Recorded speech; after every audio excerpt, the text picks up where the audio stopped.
ट्रैक्टरवा में डीजल ना डाली तो तोरे मुँहवा पे छोपी। अच्छा ढेर बोलत हुआ। कलिया जोते करा लोग देख खेतवा तो लगल तोरे हिम्मत ना पड़त रहे। आज कमाए चल देला। अरे कमाए ना, हमके जाए के रानी के सराय मूर्ति लिया तोरे ना समझ में आवा तो पूरा पंडाल उंडाल सब रेडी हो गल। पंडाल रेडी हो गल, कुछ जनबो करेला कि बस पंडाल रेडी होला। अच्छा तो तू हमसे ढेर जाने ली, तू ढेर जाने ली। सुना सुनाओ। छोड़ के बोलेरो फॉर्च्यूनर सफारी,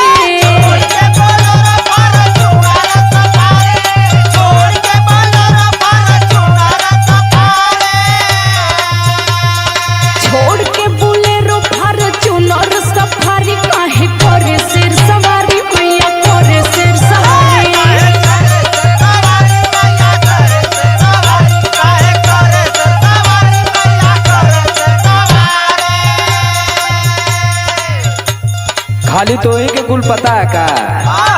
जाने लगा बता दिया तो क्या? आज बताइए तो। ला सुना। सुनाओ।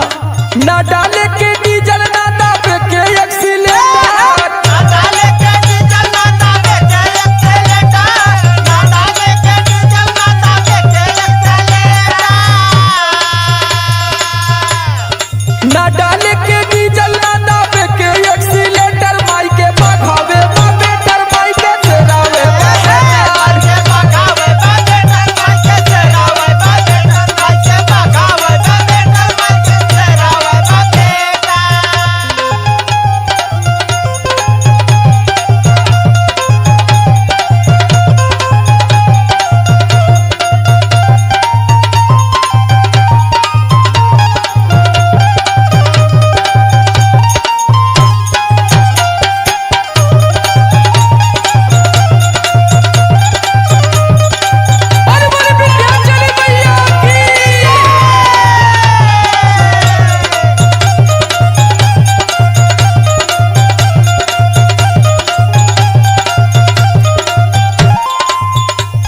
अच्छा इतना तो ठीक बता दिलो। हाँ लेकिन अब बतावा।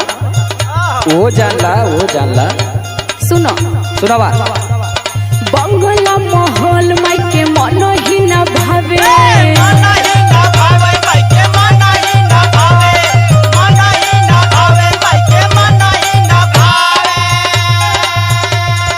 ऊंचे ऊंचे पहाड़ा पे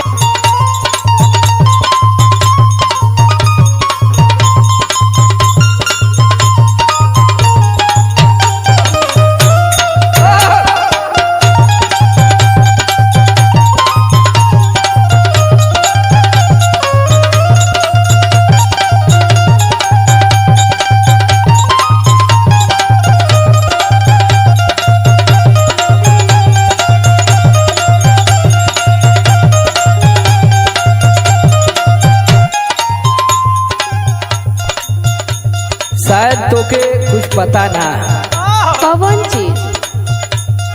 ये सब गाड़ी फाड़ी कब आयल तुझे मालूम है? माई आज से बाग पे चलत थी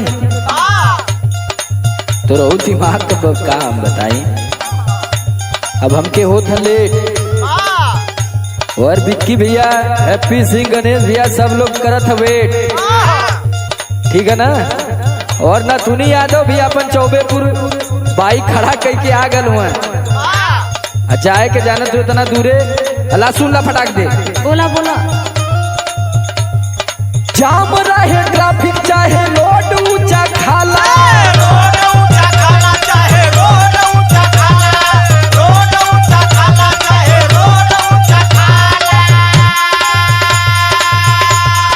समर या लोक बाघ उड़त लेके जाला, उड़त लेके जाला बाघ, उड़त लेके जाला, उड़त लेके जाला बाघ, उड़त लेके जाला।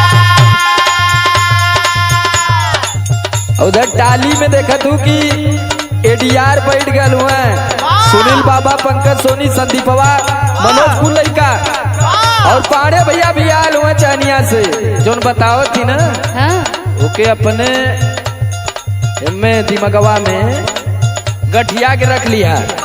अच्छा जाम रहे ट्रैफिक चाहे रोड ऊंचा खाला, सामान या लोक बाग उड़त लेके जाला,